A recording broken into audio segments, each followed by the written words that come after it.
Gospodine Omerović, u Kumanovu ste već nekoliko dana. Koji je bio vaš inicijalni povod da budete za prvi put u Kumanovu, a konkretno u Republiku Makedoniju?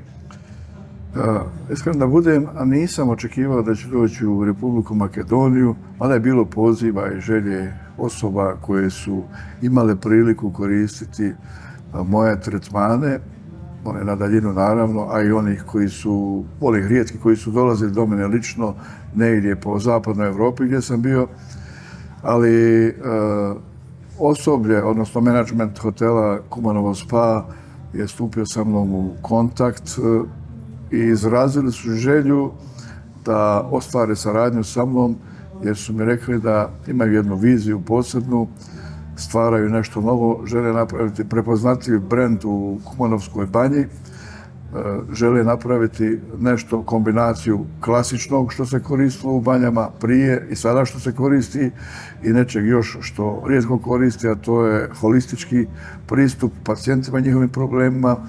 I onda sam im ja došao kao neko, da kažemo, idealno rješenje, jer su vidjeli da mogu i da radim na mnogo načina, ne samo u ličnom prisustvu, već i na daljinu. Imam neke druge svoje projekte, neke sam obznanio, za neke su saznali od ljudi njima bliskim, koji su u stvari meni bliski ljudi, tako da je taj kontakt prvi ostvaren.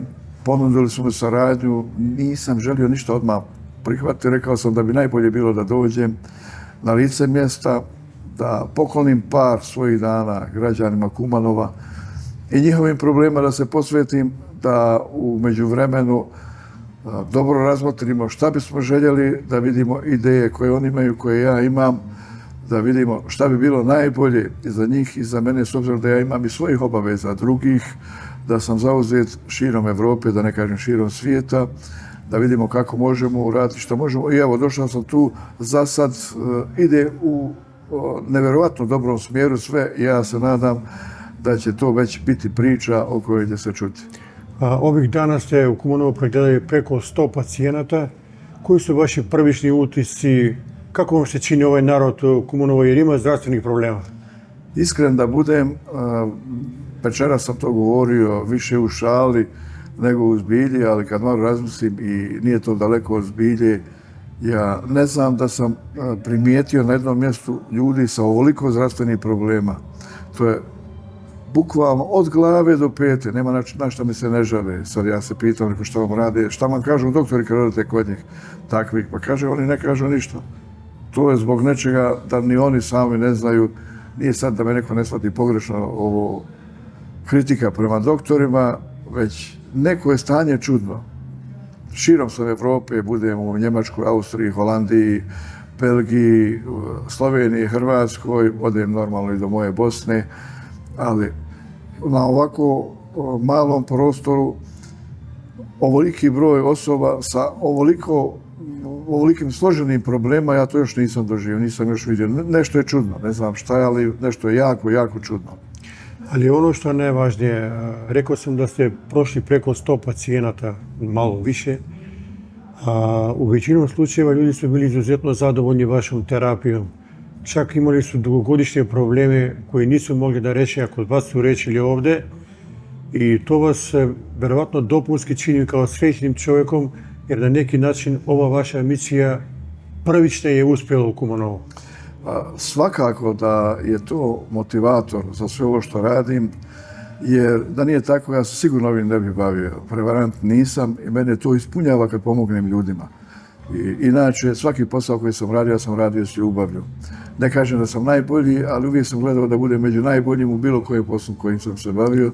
Tako da ovo je ono što je nešto najnormalnije, što me potpuno ispuni. Umorim se ja, nekad se iznerviram zbog prevelikog očekivanja ljudi. Ljudi su megalomani, pogotovo kad je zdravlje u pitanju. Razumijem ih potpuno, jer kad dođu i vide da se nešto dešava pozitivno, da se rješava problem, recimo to je večeras bilo u nekih 10-ak slučajeva, najmanje, kaže, boli me malo vrat. Ja pođem od vrata, kaže, malo i ramena, i onda počnu dole. Te sad malo i ovdje leđa, i kukova, i koljeno, pa i trbuh, pa može malo i sinusa, pa malo i za oči. I onda kaže, pa ima ništa da ne boli. Kaže, kod mene nema šta ne boli. Ali dobro je. Razumijem ljude, samo što bi oni trebali znati da je to proces, da to nije 5 minuta i da sve prođe, da je proces koji nekad treba i ponoviti, ali eto. I sad, da budemo malo jasnije prema komunovskoj publici, vi imate jedan široki spektar koji liječite ljude. Evo, ukratko da nam kažete koji su vaše uže specijalnosti, u koji bolesti liječite najviše. U principu sve što boli, bez obzira na uzrok bola, da li je poznatog ili nepoznatog porijekla i još mnogo što. Eto, da ne objašnjava puno. Znači, počeo od onih najosnovnijih stvari, ruka, noga, glava, leđa, stomak, koljeno, kuk, prsti, sve što boli, bez obzira da li se neko udario, da li ga je neko udario, da li je sportska povreda, odnosno povreda na poslu, da li je dizao nešto što nije smio dizati teško, postoperativni oporavak, opekotina, posjekotina, bilo šta, uglavnom, sve ono od čega ljudi imaju problema zdravstvenih, moji tretmani su po tome prepoznati širom svijeta i Bogu hvala, ljudima bude bolje. Hvala vam puno što ste bili u Kumanovu i nadamo se da se opet vidimo. Hvala vama i svakako se vidimo.